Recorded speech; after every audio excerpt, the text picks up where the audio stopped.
సర్వోన్నతుడా, మహిమ కలిగిన తండ్రి, జీవాధిపతివైన దేవ, మీ ఘనమైన శ్రేష్టమైన నామమునకు స్తుతులు స్తోత్రములు చెల్లించుకుంటున్నాం ప్రవ్వా.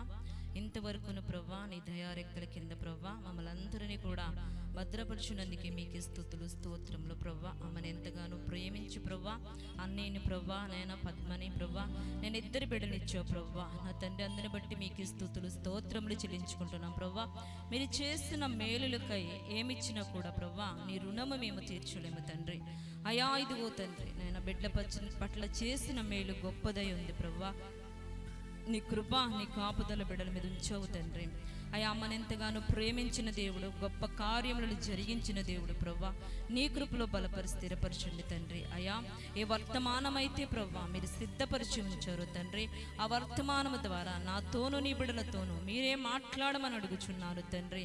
అయా ఇదిగో తండ్రి నేను ప్రేమించి ప్రవ్వా నైనా 40 సంవత్సరాలు పూర్తి చేసుకుని 41వ సంవత్సరంలో ప్రవ్వా మీరు ప్రవేశపెట్టినందుకే మీకు స్తుతులు స్తోత్రములు ప్రవ్వా. ఏమిచ్చినా నీ రుణము తీర్చలేం ప్రవ్వా తండ్రి.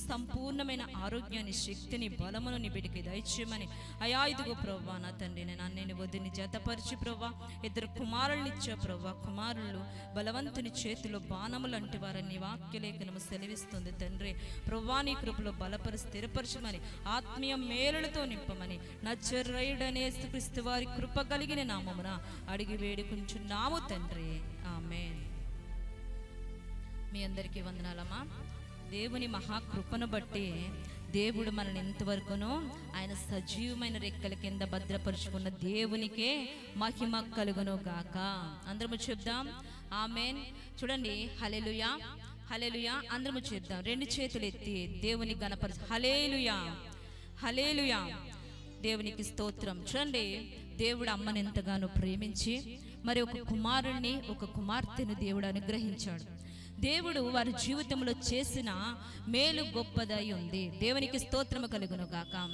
చూడండి ఎవరైతే దేవుని ఘనపరుస్తారో, ఎవరైతే దేవుని మహిమపరుస్తారో అలాంటి వారిని దేవుడట ఘనపరిచే దేవుడై ఉన్నాడు. అతడు నన్ను ప్రేమించుచున్నాడు కాబట్టి ప్రతి విషయంలో నేను అతనిని తప్పించేదను. అంతేకాదు నా నామము ఎరిగిన వాడు కాబట్టి నేను ఘనపరిచేదను. దేవునికి స్తోత్రము కలుగును గాక. చూడండి మనము చేసిన దేవుడు చేసిన గొప్ప మేళ్ళకై ఏమిచ్చినా కూడా మనం ఆయన రుణము తీర్చలేం. తీర్చగలదామండి చెప్పండి? ఏమిచ్చినా కూడా ఆయన రుణము తీర్చలేం. చూడండి అన్నయ్యని ఎంతగానో ప్రేమించి దేవుడు 40 సంవత్సరాలు కూడా ఆయన సజీవమైన రెక్కల కింద భద్రపరుచుకొని 41వ సంవత్సరంలో ప్రవేశము జరిగిందంటే ఎవరి కృప అన్నది చెప్పండి? దేవుని కృప, దేవుని వాత్సల్యత కదండి. దేవుడు కుటుంబం పట్ల చేసిన మేలు గొప్పదై ఉంది. దేవునికి స్తోత్రము కలుగును గాక.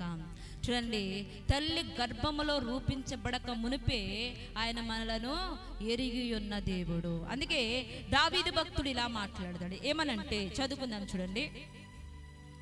కీర్తనలు 139వ అధ్యాయము 13వ వచనం నుంచి చదవండి. కీర్తనలు 139వ అధ్యాయము 13వ వచనం చదవండి. నా అంతరింద్రియములను నీవే కలుగజేసితివి. చదవండమ్మా. నా తల్లి గర్భమందు నన్ను నిర్మించిన వాడవు నీవే. నీవు నన్ను కలగజేసిన విధానమును చూడగా భయమును ఆశ్చర్యమును నాకు పుట్టినవి. చూడండి నా తల్లి గర్భమునందు నన్ను నిర్మించిన వాడవు నీవే. దేవుడే కదండి. తల్లి గర్భములో మనకి చూడండి నిర్మించిన వాడు దేవుడై ఉన్నాడు. చూడండి అంతేకాదు దేవుని వాక్యము సెలవిస్తుంది, నీవు నన్ను కలుగ చేసిన విధము చూడగా ఏమి కలుగుతుందంట దావీదుకి? చెప్పండి ఏమి కలుగుతుందంట? నీవు నన్ను కలుగ చేసిన విధము చూడగా భయమును ఆశ్చర్యము నాకు కలుగుచుంది. దేవునికి స్తోత్రము కలుగును గాక. దావీదు అంటాడు, అయ్యా నా అంతరింద్రియములు నువ్వు కలుగ చేసితివి. నా తల్లి గర్భములో నన్ను నిర్మించిన వాడువు నీవే. నీవు తప్ప వేరొక దేవుడు లేడు. నీవు తప్ప నన్ను ఇంతవరకు సజీవమైన రెక్కల కింద నేను ఉన్నానంటే అది నీ కృపేనయ్యా, అది నీ కాపుదలేనయ్యా. నీవు తప్ప నన్ను కలుగజేసిన దేవుడు ఎవరును కూడా లేరు కదండి. తల్లి గర్భములో దేవుడు మనలను నిర్మించినవాడు. నీవు నన్ను కలుగ చేసిన విధము చూడగా నా కనులకు అది ఆశ్చర్యమును అది నాకు భయమును పుట్టించుచున్నది.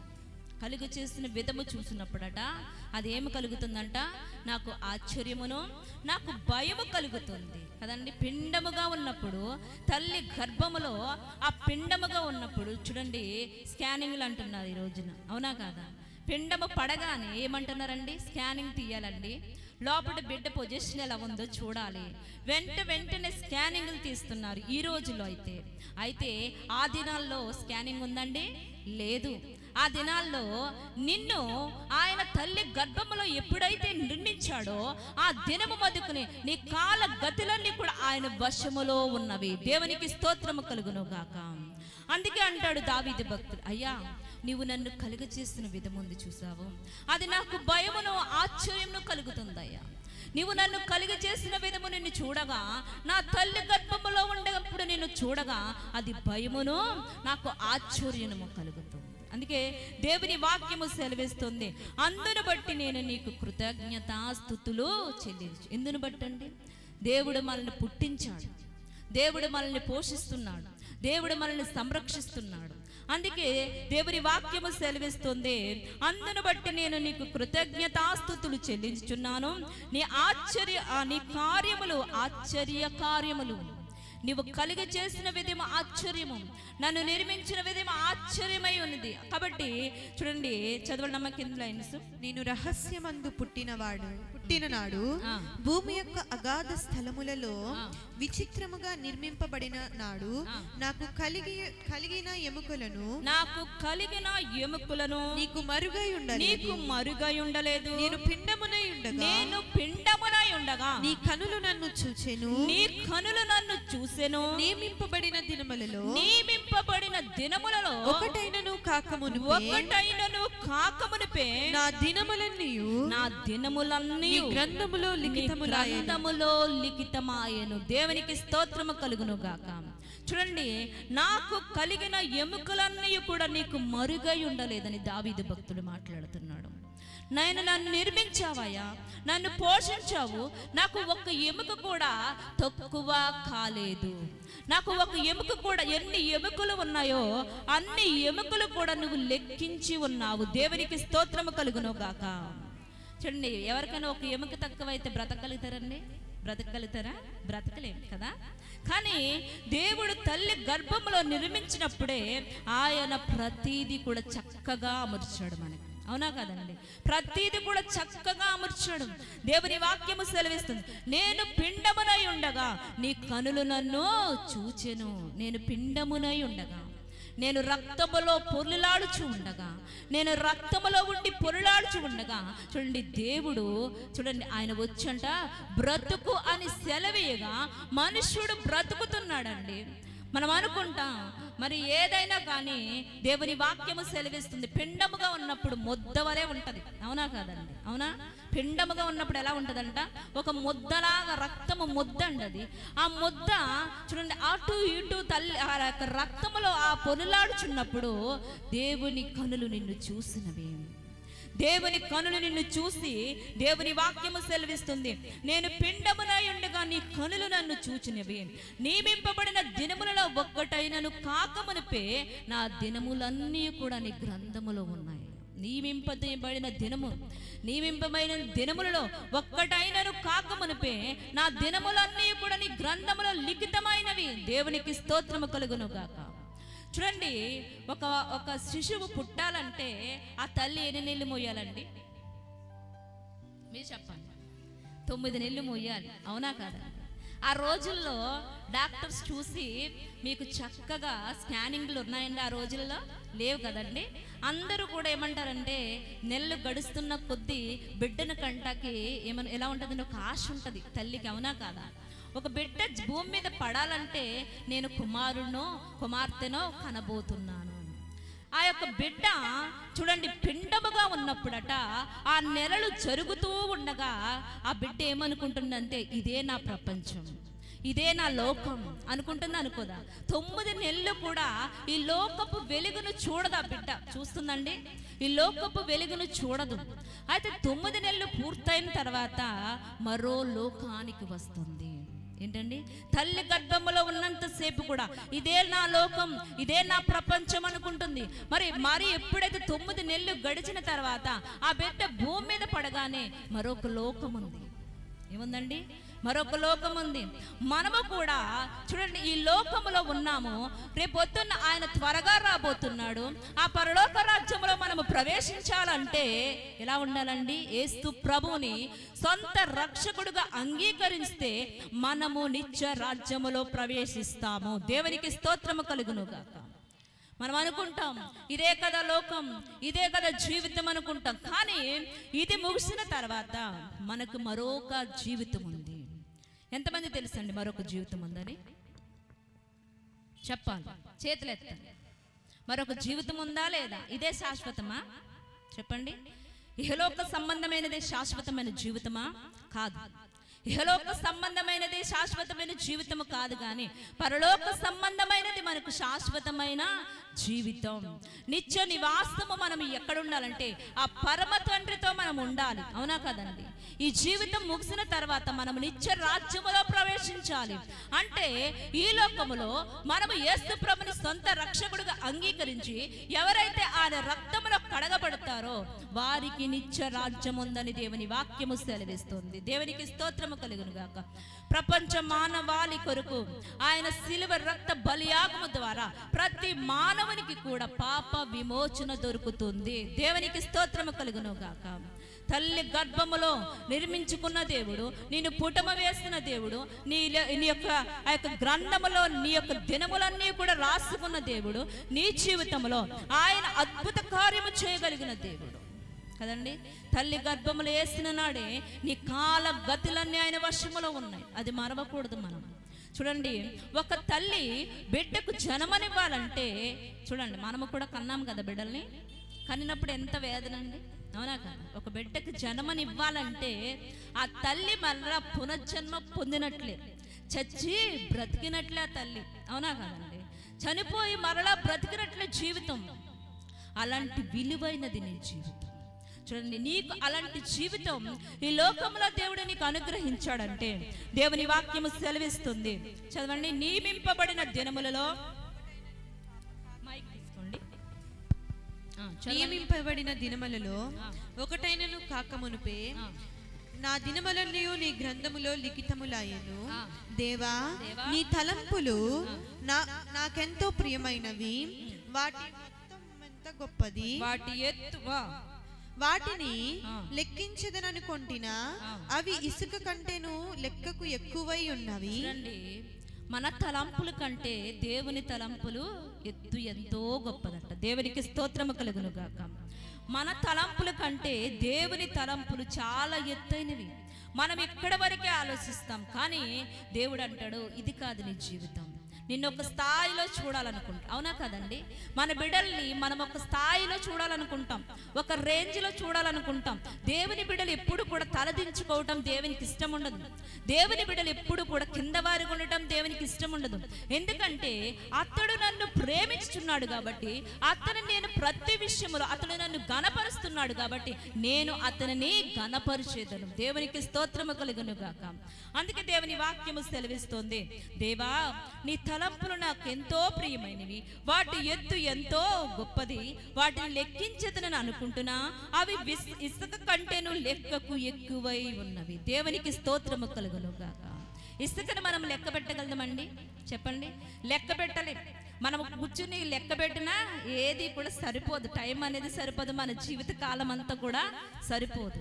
అయితే దేవుని వాక్యము సెలవిస్తుంది, నీ ఎడల దేవుని తలంపులు ఎంతో గొప్పవై ఉన్నట్టు. దేవునికి స్తోత్రము కలుగును గాక. దేవా, నీ తలంపులు నాకు ఎంతో ప్రియమైనవి అయ్యా, వాటి ఎత్తు ఎంతో గొప్పది. వాటిని లెక్కించదని నేను అనుకుంటున్నా అవి ఇసుక కంటేనే ఎక్కువై ఉన్నది. దేవునికి మహిమ కలుగును గాక. దేవుని ఎవరు గణపరచగలుగుతారు ఈ భూమి మీద? దేవుని నామాన్ని ఎవరైతే మహిమార్థంగా దేవునికి మహిమ తెచ్చే బిడ్డలుగా మనం ఉండగలుగుతున్నాము? చూడండి, ఒక తల్లి తన గర్భములో నుంచి బిడ్డ రావాలంటే ప్రసవ వేదన పడుతుంది. అలాగే తన బిడ్డలకు ఉన్నత స్థాయిలో ఉండాలని కోరుకుంటుంది. అవునా కదా? మరి చూడండి, మన బిడ్డలకి చిన్నప్పటి నుంచి కూడా దేవుని యందు భయభక్తులతో పెంచుతాం. దేవుని యందు ఇలా ఉండాలి, నీ జీవితం బాగుంటుంది, ఈ స్థితిలో ఉంటావు. అయితే దేవుడు తలంపులు వేరు. దేవుడు ఏమంటాడండి, నీ తలంపుల కంటే నా తలంపులు ఎత్తైనవి అట. మన తలంపులు సరిపోవు, మన ఆలోచనలు సరిపోవు. ఒక్కొక్కసారి మన ఆలోచన ఒకటవుతుంది, దేవుడు చేసే కార్యము ఒకటవుతుంది. అవునా కాదండి? మన ఆలోచనలు ఒకటవుతాయి, దేవుడు చేసే మేలు తలంపులు ఒకటవుతాయి. కాబట్టి దేవుని వాక్యము సెలవిస్తుంది. చదువుకుందాం చూడండి. ఎఫెసీయులకు రాసిన పత్రిక 5వ అధ్యాయము 1వ వచనం చదవాలి. కావున మీరు ప్రియమైన పిల్లల వలె దేవుని పోలి నడుచుకునుడి. కావున మీరు ప్రియమైన పిల్లల వలె దేవుని పోలి నడుచుకునుడి. దేవునికి స్తోత్రము కలుగును గాక. అంత ఎత్తైన తలంపులు మన ఎడల జరగాలంటే చూడండి, దేవుని కృప, దేవుని చిత్తము మన ఎడల జరగాలంటే దేవుని చిత్తము లేకుండా ఎవ్వరము కూడా రాలేదు ఈ భూమి మీదకి. వచ్చామండి? దేవుని చిత్తము లేకుండా మనం ఎవ్వరము కూడా ఈ భూమి మీద అడుగు పెట్టలేదు. దేవుని చిత్తము మన ఎడల జరగాలి. ఆయన మన ఎడల ఎంతో గొప్ప ఆలోచన కలిగి ఉన్నాడు. ఆయన కృప మన మీద అధికముగా ఉంది కాబట్టి ఆయన చిత్తము ఈ భూమి మీద నెరవేర్చబడాలంటే దేవుని వాక్యము సెలవిస్తుంది. కావున మీరు ప్రియులైన పిల్లల వలె దేవుని పోలి నడుచుకునుడి. దేవునికి మహిమ కలుగును గాక. మనం ఎవరమంటండి? చెప్పాలి. వింటున్నారు చక్కగా మీరు? మంచిది, చెప్పాలి. మనం ఎవరమంటండి? దేవుని ప్రియమైన పిల్లలమట. మనం పిల్లలము కాదు, దేవుని ప్రియమైన వారమట దేవునికి కదండి. దేవుడు మనల్ని ఈ లోకానికి పంపించినప్పుడు దేవుని చిత్తము నెరవేర్చబడాలి ప్రతి బిడ్డ మీద. కాబట్టి దేవుని యొక్క ప్రియమైన పిల్లల వలె దేవుని పోలి మీరు నడుచుకునండి. దేవుని ప్రేమిస్తే దేవుని పోల్చి మనం నడవగలుగుతాం. చూడండి, ఆయన అంటాడు, కావున మీరు ప్రియులైన పిల్లల వలె నన్ను పోలి, అంటే దేవుని పోలి నడుచుకోవాలి. మనల్ని అంటాడు, మీరు ప్రియమైన వారు నాకు, మీరు ప్రియమైన పిల్లలు నాకు, కాబట్టి నన్ను పోలి మీరు నడుచుకోవాలి. నడుచుకోవాలా వద్దండి? నడుచుకోవాలి కదా. నడుచుకున్నప్పుడు గొప్ప దీవెన, గొప్ప ఆశీర్వాదం, దేవుని యొక్క చిత్తము మన పట్ల నెరవేర్చబడుతుంది. దేవుని యొక్క ఆలోచనలు మన పట్ల నెరవేర్చబడతాయి. ఎప్పుడైతే మన జీవితాన్ని మన ఇష్టానుసారంగా నడిపించుకోవటం కాకుండా దేవుని చిత్తానికి మన జీవితాన్ని అప్పచెప్పగలుగుతామో దేవుని వాక్యము సెలవిస్తుంది, నా చిత్తము నీ పట్ల నెరవేరుస్తాను. దేవునికి మహిమ కలుగును గాక. ఎంతమంది ఈ రోజున ప్రభువా నా జీవితం నా ఇష్టము కదయ్యా, నీ ఇష్టమయ్యా అని ఎంతమంది మనము దేవుని చేతులకి మన జీవితాన్ని అప్పగించగలుగుతున్నాం? ఎంతమంది ఈ రోజున నా జీవితం నా ఇష్టం అనుకోకుండా, ప్రభువా ఇది నువ్వు ఇచ్చిన జీవితం అయ్యా, ఇది నువ్వు ఇచ్చిన ఆయుష్కాలం అయ్యా, నేను ఇంకాను బ్రతికి ఉన్నానంటే అది కేవలం నీ కృప వలనే అయ్యా అని నీ జీవితాన్ని ప్రభువుకి ఎప్పుడైతే అప్పగించగలుగుతావో దేవుడు అంటాడు, నీ తలంపుల కంటే నా తలంపులు ఎత్తైనవి, నీ ఆలోచన కంటే నా ఆలోచనలు ఉన్నతమైనవి. కాబట్టి మీరు ప్రియమైన పిల్లల వలె నన్ను పోలి నడుచుకోవాలి. ఎవరిని పోలి నడుచుకోవాలండి? చెప్పండి. ఎవరిని పోలి నడుచుకోవాలి? వాళ్ళని చూసి నడుచుకోవాలా? వేరుని చూసి నడుచుకోవాలా? పక్కింటి వారిని చూసి నడుచుకోవాలా? ఎదురింటి వారిని చూసి నడుచుకోవాలా? ఎవరిని పోలి మనము నడవాలంటే క్రీస్తుని పోలి ఎప్పుడైతే నడవగలుగుతున్నామో ఆయన యొక్క చిత్తము మన పట్ల నెరవేర్చగలిగిన దేవుడు. దేవునికి మహిమ కలుగును గాక. చదువుకుందాం చూడండి. ఎఫెసీయులకు రాసిన పత్రిక 6వ అధ్యాయము 1వ వచనం చదువుతాం. పిల్లల్లారా, ప్రభువునందు మీ తల్లిదండ్రులకు విధేయులయుండుడి, ఇది ధర్మము. నీకు మేలు కలుగునట్లు నీ తండ్రిని నీ తల్లిని సన్మానింపుము, అప్పుడు నీవు భూమి మీద దీర్ఘాయుష్వంతుడు వగుదువు. దేవునికి స్తోత్రము కలుగును. ఇది వాగ్దానముతో కూడిన ఆజ్ఞలలో మొదటిది. ఇది వాగ్దానముతో కూడిన ఆజ్ఞలో మొదటిదై ఉన్నది. దేవునికి మహిమ కలుగును గాక. పిల్లల్లారా, ప్రభువునందు మీ తల్లిదండ్రులకు విధేయులై ఉండుడి. ఎవరంటండి? ఎలా ఉండాలంట? విధేయులై ఉండాలా వద్దా? చెప్పండి. పిల్లల్లారా ప్రభువునందు మీ తల్లిదండ్రులకు మీరు విధేయులై ఉండాలి. ప్రభువునందు ఎవరైతే నడవగలుగుతున్నారో, దేవుని పోలి ఎవరైతే నడవగలుగుతున్నారో, క్రీస్తుని ఎవరైతే వెంబడించగలుగుతున్నారో అలాంటి వారితో దేవుని వాక్యం సెలవిస్తుంది. పిల్లలారా ప్రభువునందు మీ తల్లిదండ్రులకు మీరు విధేయులై ఉండాలి. ఇది ధర్మమే. ఇది ధర్మమా కాదండి? చెప్పండి. దేవునికి విధేయులై ఉండాలి, మనము తల్లిదండ్రులకి విధేయులై ఉండాలి, పెద్దల్ని గౌరవించాలి. చూడండి, చిన్నపిల్లలు పెద్దల మాట అనగానే ఏం చేస్తారంట? చెప్పావులే అంటారు. అవునా కదా? చెప్పావులే, చేసాములే అంటారు. కాదు కానీ దేవుని వాక్యము సెలవిస్తుంది, మీ తల్లిదండ్రులకు మీరు విధేయులై ఉండాలి, ఇది ధర్మము. నీకు మేలు కలుగునట్లు నీ తల్లిని తండ్రిని నీవు సన్మానించు. నీకు మేలు కలగాలి కదండి. మేలు కలిగినట్లు నీవు నీ తల్లిని నీ తండ్రిని సన్మానించాలి. సన్మానించటం అంటే ఏంటండి? చెప్పండి, చెప్పాలి, మీరు చెప్పాలి. సన్మానించటం అంటే ఏమిటి? సాల్వ్ వేసి సన్మానించటమా? కాదు కదా. సన్మానించటం అంటే నీ తల్లిని నీవు గౌరవంగా సన్మానించాలి.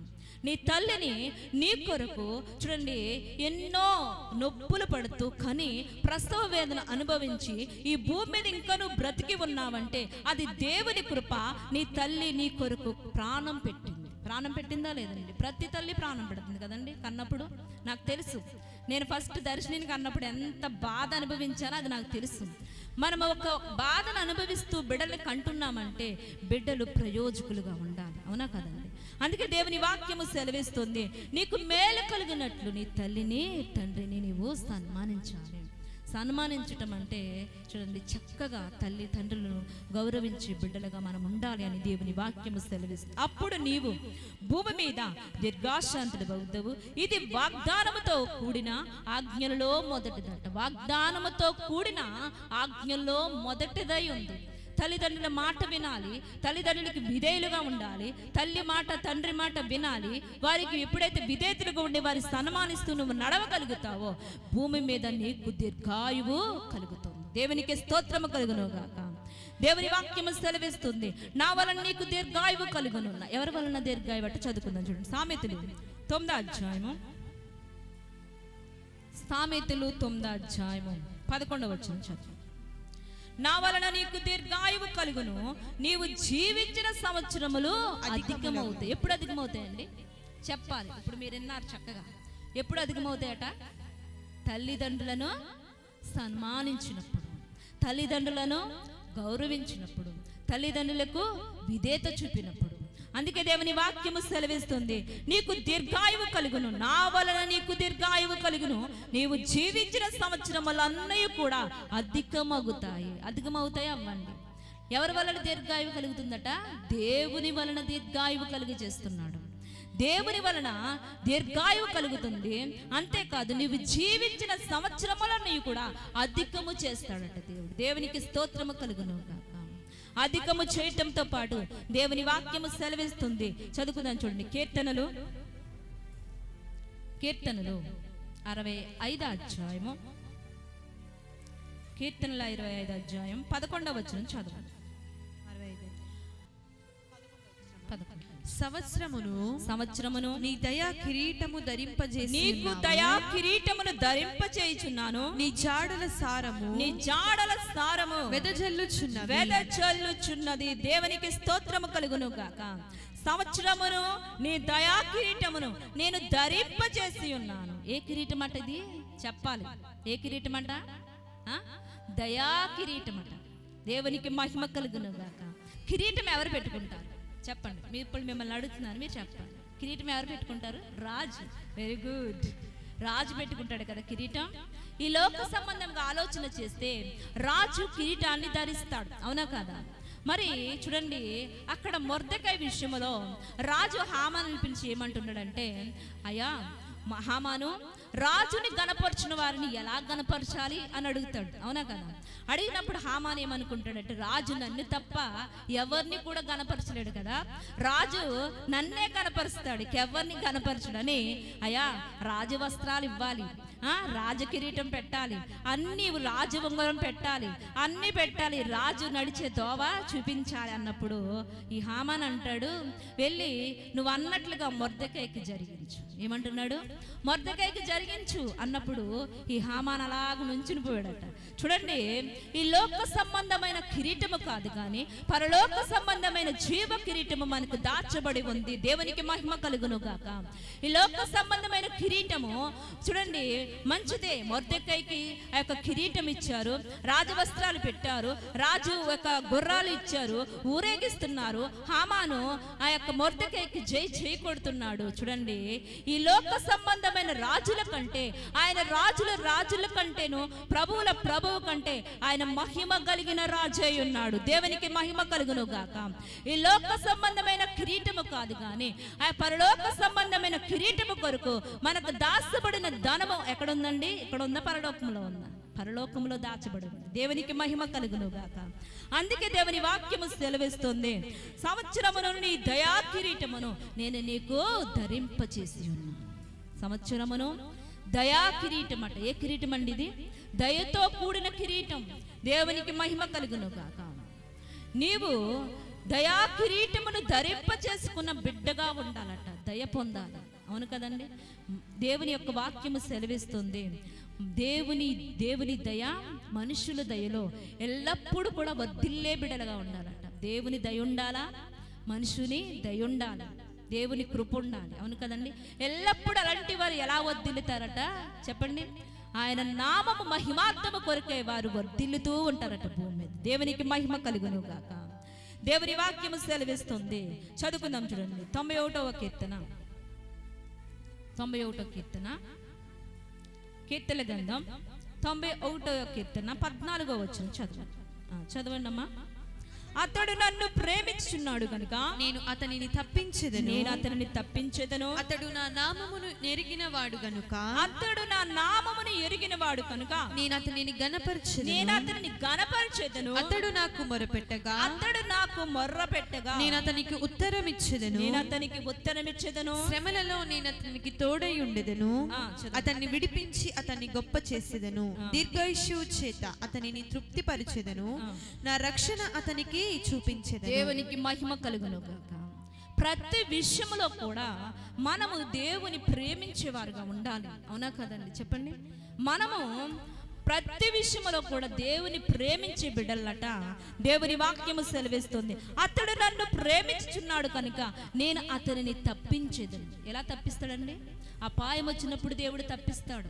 అవునా కదండి?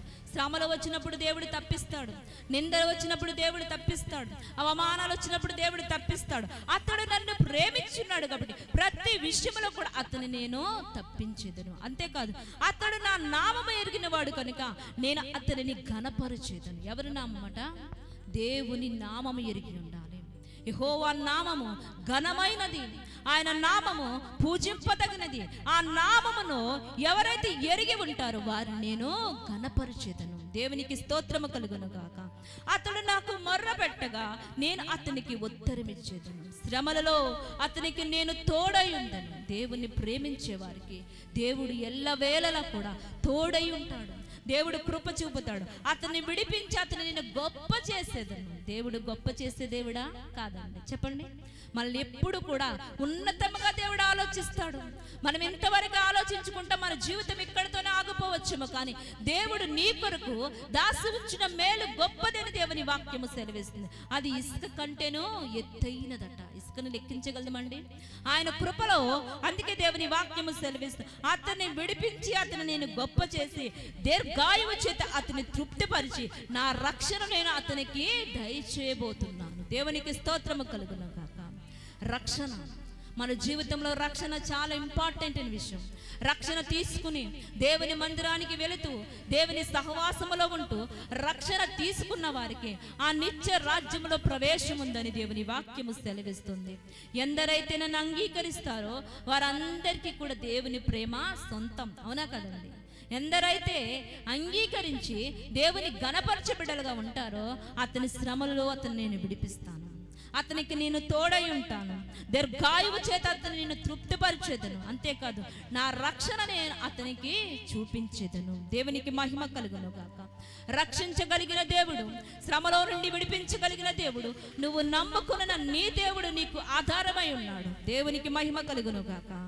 ప్రతి విషయంలో కూడా దేవుని ప్రేమించగలిగి ఉంటే దేవుడు మనకు తోడై ఉండి దీర్ఘాయువుని అనుగ్రహించి, అంతేకాదు దీర్ఘాయువుతో పాటు ఏంటంట, నా రక్షణ అతనికి నేను చూపించేదను. దేవునికి మహిమ కలుగును గాక. ఇంక మనం చదువుకుందాం చూడండి. ద్వితీయోపదేశకాండం 4వ అధ్యాయము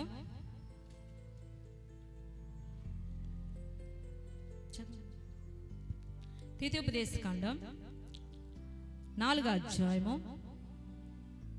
9వ వచనం చదువుకుందాం.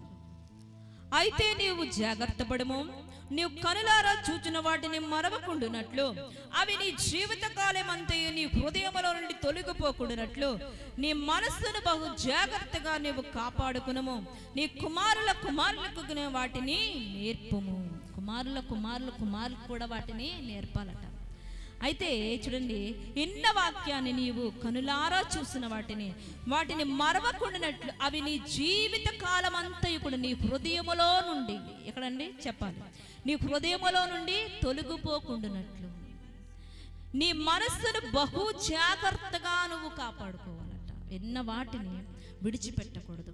ఇన్న వాక్యాన్ని మన హృదయంలో భద్రము చేసుకోవాలి. దేవుడు చేసిన గొప్ప కార్యములను, దేవుడు చేసిన ఆశ్చర్య కార్యములను, దేవుడు చేసిన కృపలను ఏమంటున్నాడు, నీ మనస్సును బహు జాగ్రత్తగా కాపాడుకును, నీ కుమారులకును వాటిని నీవు నేర్పాలి. ఏం నేర్పాలి చెప్పండి? ఏం నేర్పించాలి? మంచి మాటలు నేర్పించాలి. దేవుని వాక్యము శ్రేష్టమైనది, దేవుని మాట విలువైనది. దేవుని యందు భయభక్తులు కలిగిన వారు ఆశీర్వదించబడతారు. కావున మీరు ప్రియమైన పిల్లలా కాదా? ప్రియమైన బిడ్డలట. దేవునికి ప్రియమైన బిడ్డలు దేవునికి ఇష్టమైన బిడ్డల వలె నడుచుకుంటున్నప్పుడు దేవుని వాక్యము సెలవిస్తుంది. చూడండి, అయితే నీవు జాగ్రత్త పడము, నీవు కనులారా చూచిన వాటిని మరవకుండునట్లు అవి నీ జీవిత కాలమంతయు నీ హృదయములో నుండి తొలగిపోకుండానట్లును నీ మనస్సును బహు జాగ్రత్తగా నీవు కాపాడుకోవాలి. ఏం కాపాడుకోవాలండి? మనస్సు కాపాడుకోవాలా వద్దా చెప్పండి? ఇన్న వాక్యాన్ని సాతాను వచ్చి దొంగలిస్తూ ఉంటుంది. కాబట్టి నీవు నీ మనసుని బహు జాగ్రత్తగా కాపాడుకోవాలి. కాపాడుకోవటంతో పాటు మన బిడ్డలకు వాటిని నేర్పించాలి. ఏదైతే వాక్యం వింటున్నామో మన జీవితంలో ప్రతి మాట కూడా అది మన బిడ్డలకు నేర్పిస్తూనే ఉంటానట. దేవునికి స్తోత్రము కలుగును గాక. అందుకే దేవుని వాక్యము సెలవిస్తుంది. 40వ వచనం చదువుతున్నాను చూడండి. మరియు నీకును నీ తర్వాత నీ సంతానపు వారికి క్షేమము కలుగుటకై దేవుడైన యెహోవా సర్వకాలము నీకిచ్చుచున్న దేశములో నీవు దీర్ఘాయుష్యవంతుడు వగునట్లు నేడు నేను నీకు ఆజ్ఞాపించు ఆయన కట్టడాలను ఆజ్ఞలను నీవు గైకొనవలెను. ఏమి గైకొనాలట? అందరూ చదవన్నమాట. ఏం గైకొనాలటమ్మా చెప్పండి? ఆయన కట్టడాలను, ఆయన విధులను గైకొనాలి. వాగ్దానంలో మొదటిది వాగ్దానం ఏంటి? నీ తల్లి నీ తండ్రిని సన్మానించుకో. అవునా కాదా? మొదటి వాగ్దానం ఏంటండి? నీ తల్లిని నీ తండ్రిని సన్మానించాలి. చూడండి, అందుకే దేవుని వాక్యము సెలవిస్తుంది. మరియు నీకును నీ తర్వాత నీ సంతానపు వారికి క్షేమము కలుగుటకై నీ దేవుడైన యెహోవా సర్వకాలము నీకు ఇచ్చుచున్న దేశములో, ఏ దేశం అంటండి? సర్వకాలము కూడా ఆయన నిన్ను ఏ దేశములో పుట్టించాడో, ఏ గ్రామములో పుట్టించాడో ఆ యొక్క దేశములో, ఆ యొక్క గ్రామములో దేవుని వాక్యము సెలవిస్తుంది. సర్వకాలము నీకు ఇచ్చుచున్న దేశములో నీవు దీర్ఘశాంతుడు వగునట్లు. దీర్ఘశాంతము కదండి. ఈ దీర్ఘాయువు అంటే మనకున్న ఆయువు ఎవరిచ్చారండి? దేవుడు అనుగ్రహించాడు. దీర్ఘశాంతులు వగినట్లు చదవనమ్మా. నేడు నేను నీకు ఆజ్ఞాపించు ఆజ్ఞలను, కట్టడల ఆజ్ఞలను నీవు గైకొనవలెను. దేవునికి స్తోత్రము కలుగును గాక. దీర్ఘాయువును అనుగ్రహించగలిగిన దేవుడు. చూడండి, సర్వకాలము ఏ దేశంలో మనం ఉండాలో, ఎవరి గర్భాన మనం పుట్టాలో, ఎవరి ఇంటిలో మనము జన్మించాలో దేవునికి తెలుసు. మనము చూడండి, నా కాలగతులన్నీ నీ వశమై ఉన్నాయి ప్రభువా, నా కాలగతులన్నీ నీ వశములో ఉన్నవి, నన్ను పొట్టమి వేయబడక మునిపే నువ్వు ఎరిగి ఉన్నవాడు. అవునా కదా? అందుకే చూడండి, నీ కుమారులు మరియు నీకును నీ తర్వాత నీ సంతానపు వారికి క్షేమము కలుగుటకై నీ దేవుడని యెహోవా సర్వకాలము నీకు ఇచ్చుచున్న దేశములో నీవు దీర్ఘాశాంతుడవగునట్లు నేడు నేను నీకు ఆజ్ఞాపించిన ఆజ్ఞలను కట్టడలను నీవు గైకొనాలా వద్దా? సర్వకాలము గైకొనాలి. క్షేమము నీ తర్వాత నీ బిడ్డలకు క్షేమము కలుగుతుంది. ఆ యొక్క దేశములో నీవు దీర్ఘాశాంతుడవుతావు. దేవునికి స్తోత్రము కలుగును గాక. ప్రతి మాట కూడా చాలా విలువైన మాటలు. మనం ఏ మాటను కూడా మనము బహు జాగ్రత్తగా కాపాడుకోవాలట. విన్న మాటలు చూడండి ఎలా ఉండాలంటండి, మనస్సును బహు జాగ్రత్తగా మీరు కాపాడుకోవాలి. మీరు విన్న మాటలు మీ పిల్లలకు అంటే మీ కుమారులకును వాటిని నేర్పించాలా వద్దా? చెప్పండి, నేర్పించాలి కదండి. అందుకే ఒక మాట చదివిని మనం ముగించుకుందాం. కీర్తనలు 115వ అధ్యాయము, కీర్తనలు 115 అధ్యాయము 13వ వచనం చదువు. 115 అధ్యాయము 13వ వచనం.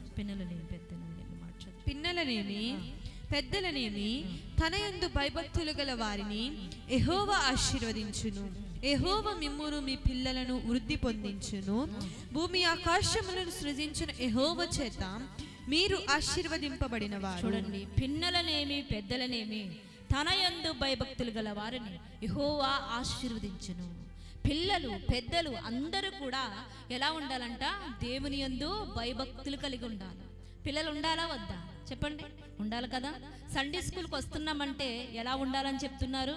దేవుని యందు భయభక్తులు కలిగి మీరు ఉండాలి. చక్కగా నేర్పిస్తున్నారు మీకు పాఠాలు. అందుకని పిన్నలనేమి పెద్దలనేమి తన యందు భయభక్తులు గల వారిని యెహోవా ఆశీర్వదిస్తాడు. దేవుని యందు ఎవరైతే భయభక్తులు కలిగి నడవగలుగుతున్నారో అలాంటి కుటుంబాలు భూమి మీద వర్ధిల్లుతాయి. యెహోవా మిమ్మును మీ పిల్లలను వృద్ధి పొందుచును. భూమి ఆకాశమును సృజించిన యెహోవా చేత మీరు ఆశీర్వదించబడిన వారు. దేవునికి మహిమ కలుగును గాక. భూమి ఆకాశములను నిర్మించిన యెహోవా చేత మీరు మీ కుటుంబము మీ పిల్లలు ఆశీర్వదించబడిన వారై ఉన్నారు ఈ భూమి మీద.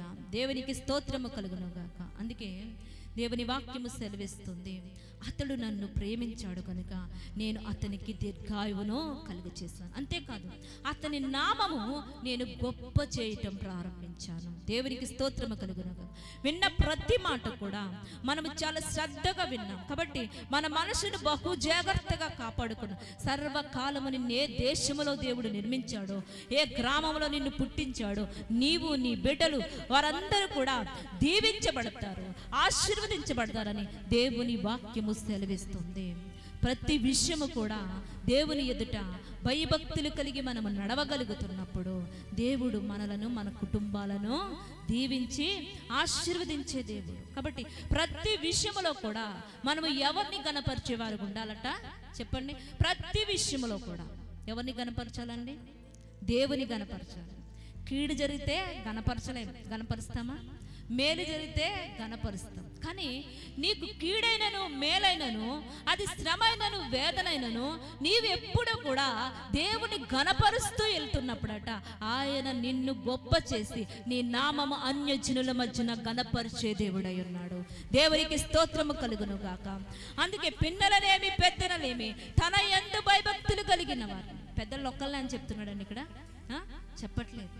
పిల్లలు పెద్దలు అందరూ కూడా కుటుంబాలుగా దేవుని సన్నిధిలో ఆరాధ దైవమని యేసు ప్రభుని ఎప్పుడైతే ఆరాధిస్తూ దేవుని యందు భయభక్తులు కలిగి వారు నడవగలుగుతున్నారో యెహోవా మిమ్మల్ని మీ పిల్లలను వృద్ధి పొందింప చేస్తున్నాడట. యెహోవా మిమ్ములను మీ పిల్లలను వృద్ధి కలుగ చేసే దేవుడు. భూమి ఆకాశమును సృజించిన యెహోవా చేత మీరు ఆశీర్వాదము నొందిన కుటుంబం అట. దేవునికి మహిమ కలుగును గాక. భూమి ఆకాశములను సృజించిన యెహోవా చేత మన కుటుంబాలు ఆశీర్వబడుతున్నాయంటే మనం ఎంతగా దేవుని ప్రేమించాలి, మనం ఎంతగా దేవుని గణపరిచే బిడ్డలుగా ఉండాలి, ఎంతగా దేవుని నామాన్ని మహిమార్థము కొరకే మనము నిలబడి దేవుని నామము కొరకే మనము ప్రతి విషయంలో కూడా దేవుని గణపరిచే బిడ్డలుగా ఉన్నప్పుడు ఆ కుటుంబాలు దేవుని దృష్టిలో బహుబలముగా వారు ఉంటారు. అంతేకాదు, దేవుని గణపరిచిన వారిని దేవుడు ఎన్నడూ కూడా విడిచిపెట్టే దేవుడు కాదు. కాదు, నువ్వు గణపరిచినప్పుడు ఆయన నిన్ను గణపరిచే దేవుడై ఉన్నాడు. నిన్న మాటలు బట్టి తలల వంచుదాం, ప్రార్థన చేద్దాం. పరిశుద్ధుడా, సర్వోన్నతుడా, మహిమ కలిగిన తండ్రి, జీవాధిపతివైన దేవా, మీ నామంకే మహిమ, ఘనత, ప్రభావములు చెల్లించుకుంటున్నాం ప్రభా. నైనా ఇదిగో ప్రభా, ఇంతవరకును ప్రభా నైనా నీ సిలువ చాటును నన్ను మరుగుపరిచి మీరేం మాట్లాడినందుకే మీకే స్తుతులు స్తోత్రములు చెల్లించుకుంటున్నాం ప్రభా. అయ్యా ఇదిగో తండ్రి, నేను నీ బిడ్డలను దీవించండి, ఆశీర్వదించిన దేవుడు, ఎన్నో గొప్ప కార్యములు ప్రభా నీ బిడ్డ జీవితంలో చేసి ఉన్న దేవుడు ప్రభా.